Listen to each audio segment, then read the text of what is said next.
When an artist needs a model and he can't afford it, or if his wife or friends absolutely refuse to endure any more of that monotonous task, he's always had someone he could turn to, free, patient, and quiet, himself.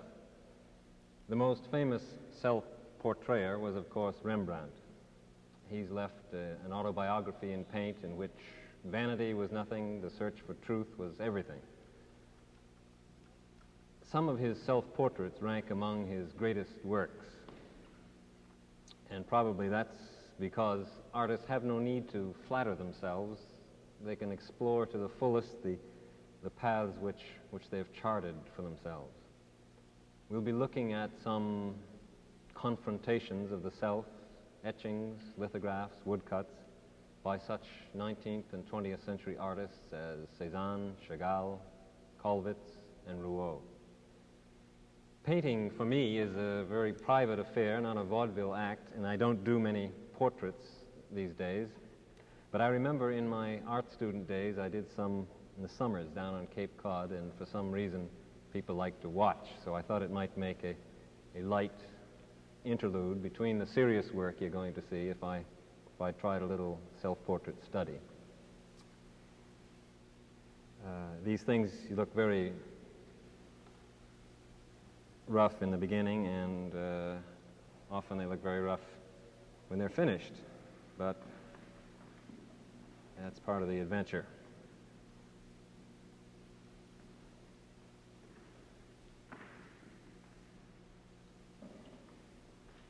There's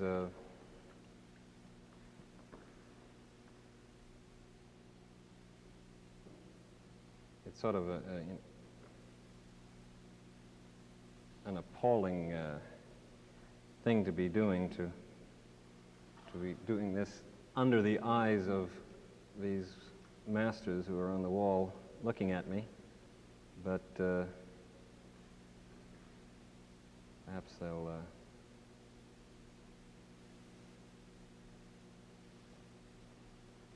be tolerant.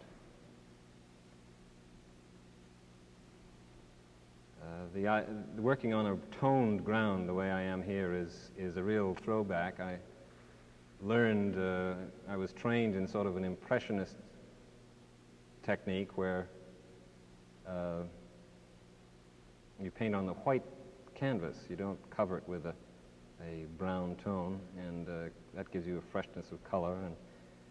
And generally, I was brought up to avoid brown and use red, blue, and yellow in the primary colors. So this is something of a throwback, what I'm doing now. But of course, the impressionist rules about using red, yellow, and blue can become just as much of an academy as the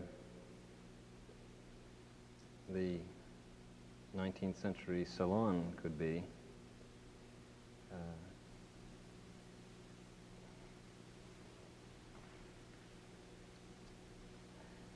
We have a self-portrait to show you by an impressionist of the 19th century, a very great one, Camille Pissarro. And this is an etching. Pissarro was unique among the impressionists who were almost drunk with color in spending so much effort in black and white graphic media. Claude Monet, for instance, never made a print. Pissarro was older than most of his colleagues and also poorer than most of them. He was just beginning to eke out a livelihood from his work at the time he did this, when he was around 60. It's inevitable that we would call this Rembrandt-esque because Rembrandt was the first to cast his sitters in the dark this way and then unveil them as if they were being born again.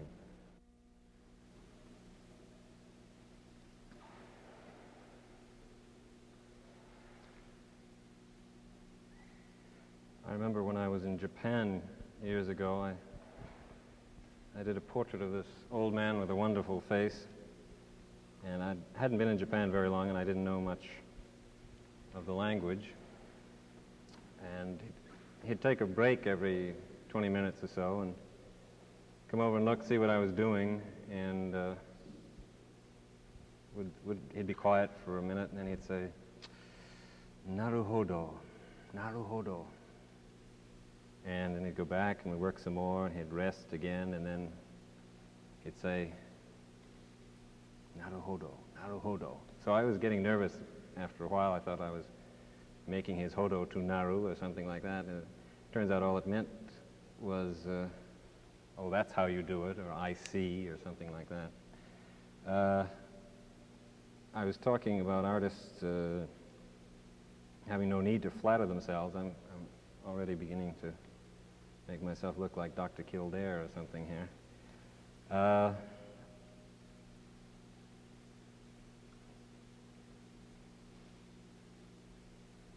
This is, in case anyone, I know there are things on television about how to paint,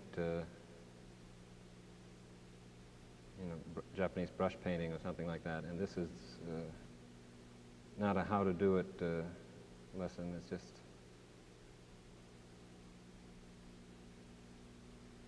I'm really not sure what it is. I think I'm just doing it for fun.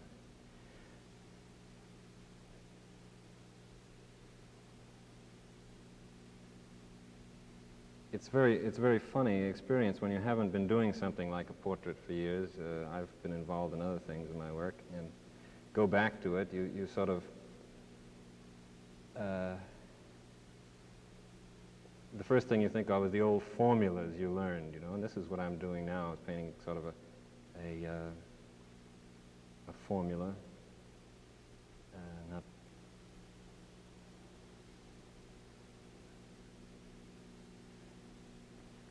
there's no real involvement here at this point, and I don't know if I worked on this painting for a few weeks, I might get involved in it, but I thought it might be fun just to see some of the problems that you have to struggle with. Those of you who do paint and know what I'm doing wrong, please don't write in and tell me.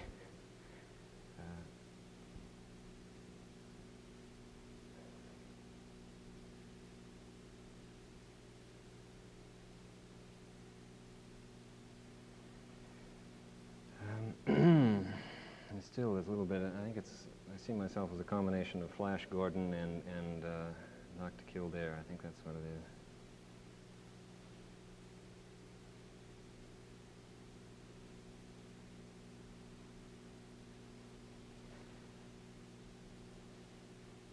One important artist used to complain to his wife after she had sat 70 or 80 times for a painting that she didn't sit still like an apple.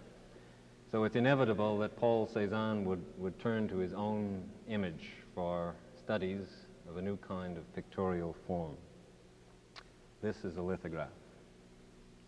We see how he uses shadow, not descriptively, but only where he needs it as part of the structure.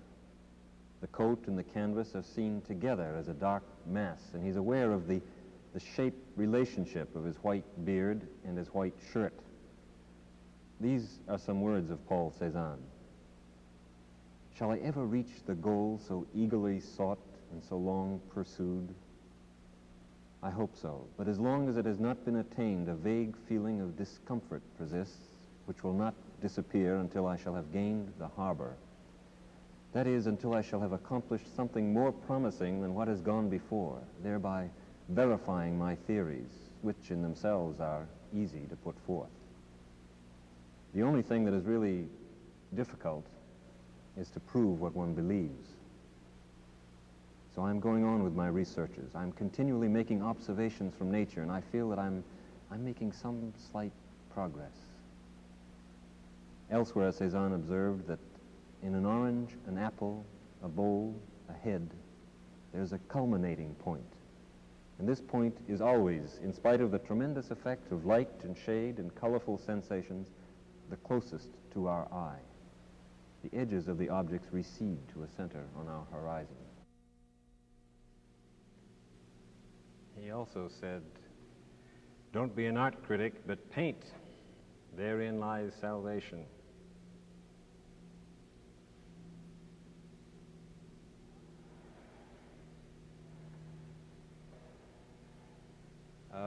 what essentially I'm doing, and is obvious, using the half tone, which was already on the canvas, using that tone as the middle and placing the lights and darks into it. It is time to really take a hard look at the drawing, which is off in different places. And different ways to do that, of course, are the traditional imaginary plumb line. You can see where the corner of the eye is. You drop a line from that, and where does that come in relation to the end of the nose? And where does that come in relation to the end of the mouth? And if I keep my mouth shut, I might be able to see.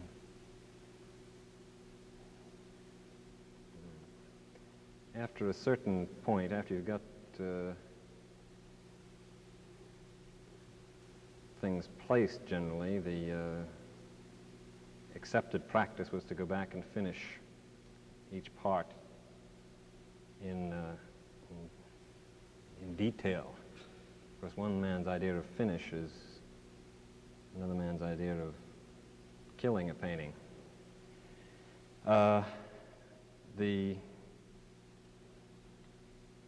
The portrait painters fall into different categories, and we'll talk about them. I'd like you to look at a lithograph by a man who was not a portrait painter, but a painter, a very religious kind of painter, an artist who made a very majestic use of strong contrasts of light and dark, influenced by stained glass windows, and of course, I mean, the Frenchman Georges Rouault. This, again, is a lithograph printed from a drawing made directly on limestone. There's an ambiguity here that's almost more of a cubist concern than an expressionist. We see how the light makes a profile on a three-quarter view. He puts a harsh light on the face which washes out any modeling in the white. He sees the eye as a cave in the midst of a bright desert, and we look in for signs of life. It's so drawn and modeled that it implies all the structure he has left out. The texture is that of the stone on which it's drawn. And together with this sculptural modeling, this gives it the mystery of ancient, time-worn sculpture. Rouault said, "I am a believer and a conformist. Anyone can revolt. It is more difficult silently to obey our own interior promptings and to spend our lives finding sincere and fitting means of expression for our temperaments and our gifts, if we have any. I do not say neither God nor master, only in the end to substitute myself for the God I have excommunicated." It's one of the standard techniques I use while painting, and is not to be recommended. When I get into a difficult spot in something, I shift my attention to something else where it's easier, or where it seems easier, anyway, before I get up courage enough to go back and battle out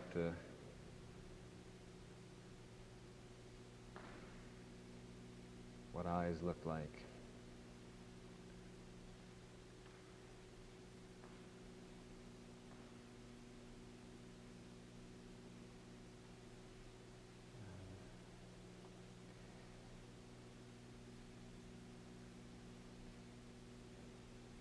This is painting under artificial light. Artists used to make I think, more of a to-do about what kind of light they had than they do now.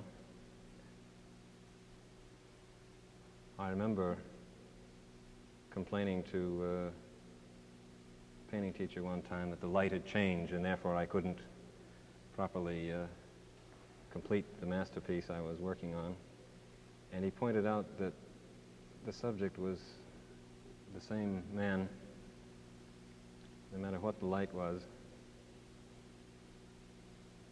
And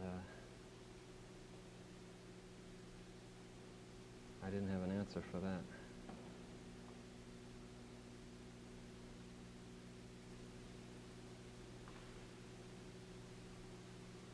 One thing that we like to do is put in highlights for some reason. It's most of us beginners are attracted to placing highlights because they give an illusion of life somehow. They give the thing a little sparkle.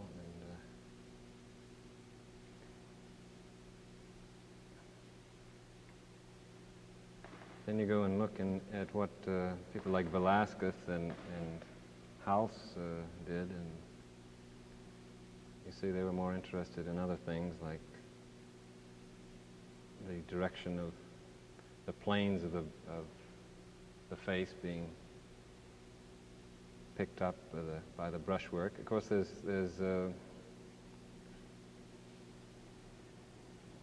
several schools of thought on that too, and certainly the portrait is one that invites artists to be most subjective and most dramatic in brushwork for some reason. That's out of drawing, I see. It's almost bad manners for an artist in this century to show as though he took any delight in the world in his portrait. They're quite gloomy. We brood a lot. Marc Chagall seems to say life can be beautiful. It all depends on the proper slant. It's very characteristic that he throws us off balance this way. In his paintings, forms float and fly, buoyed up by a rich color sense and by his reverence for the reality of the dream. Here in this etching, even the eyes seem to float in a sea of little strokes. It's like the mask of a faun. It's almost a brutal change from that lyrical, romantic work to the harshness of this self-portrait by Erich Heckel. The Germans, of course, don't have a corner on the expressionist element in art, but theirs had a special character, which we see in this woodcut. Expressionism has been defined as a reality that the artist finds by observing his own subjective reactions, and for which he then fashions an adequate and equivalent formal means to evoke a similar response in the viewer. Here we see how the gouges of the woodcutter's chisel are left to show at once the character of the medium, the planes of the face, and the ravages of the artist's life. If I were tackling this compelling subject in my own studio, I'd have scraped it down and started all over again 3 times already, probably.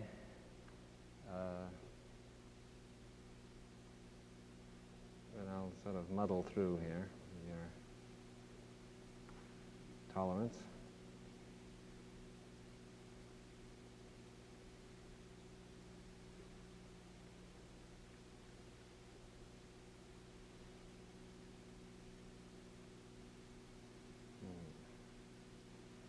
It's, as I know that, for instance, all the methods tell you, different things to do. And one of them is to begin finishing things, but I keep flicking around and picking up things that disturb me. I don't know how valuable a technique that is. But I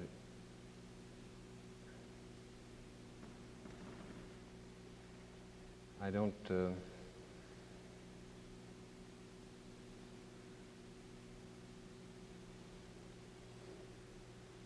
where I come from, this next self-portrait we're going to show you looks more like an art dealer than an artist.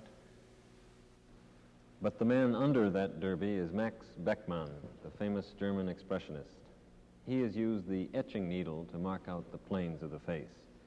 He looks at himself with the same unblinking challenge that he hurled at the Nazis in his powerful allegories of tyranny and oppression.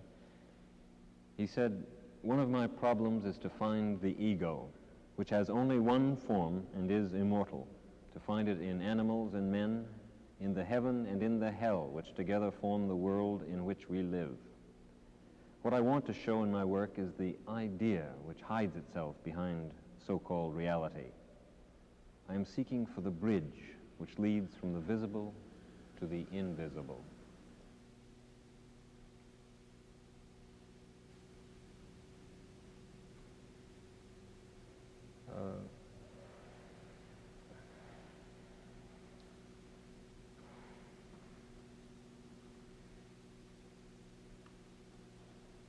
You see, I really don't believe in what I'm doing right now, because I'm desperately trying to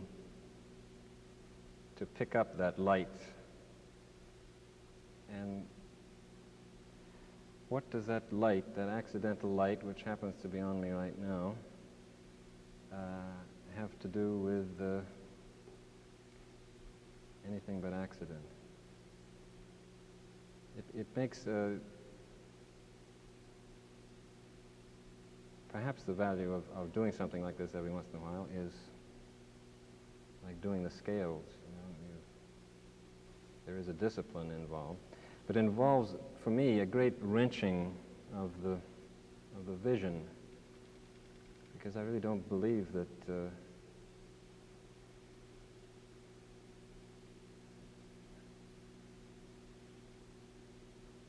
this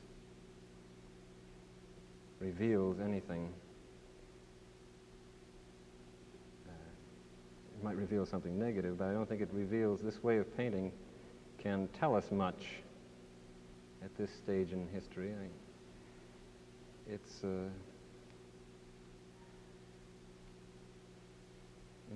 we have photography studios who give you a portrait in Rembrandt lighting. In a sense, that's almost what I'm playing with here, but which is of course a travesty of Rembrandt, to reduce him to a formula.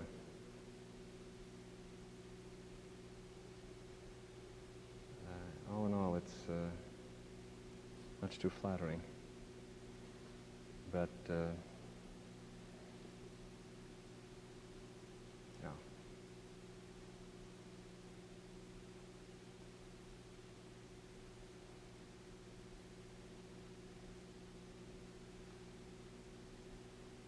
I'll give it to my children and tell them this is what your father looked like when he was 21.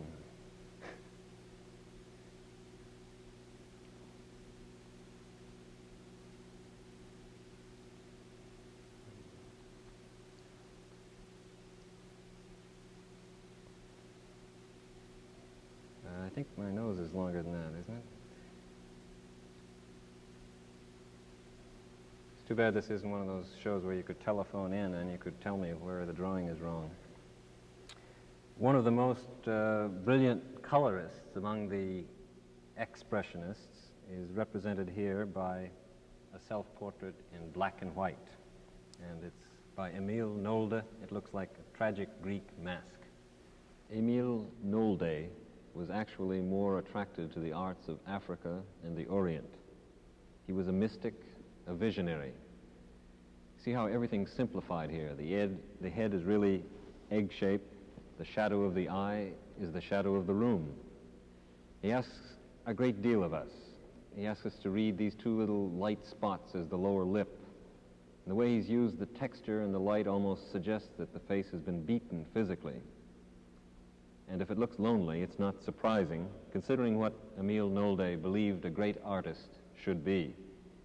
Natural and cultivated, godlike and beast, a child and a giant, naive and sophisticated, displaying feeling and understanding, passionate and detached.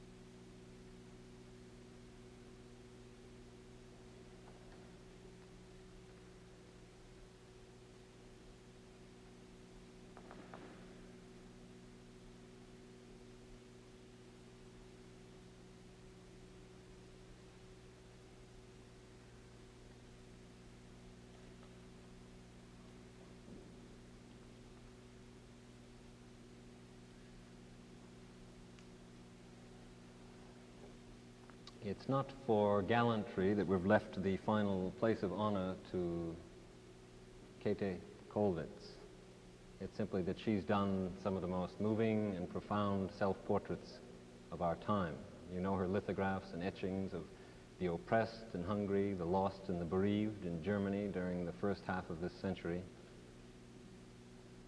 In a profile, the tendency is to read up and down the contour and see how she gives it a sculptural balance and solidity by emphasizing all the horizontal shadows. Something of her heroic resistance to personal and general tragedy comes through in this portrait, and in these words in a letter to her son Hans. I want to live and work while the daylight lasts. That is why I seek escape from the unbearable pressure. No, perhaps escape is not the right word. I do not want to shut my eyes, but to create a counterpoise to the horror, the pain.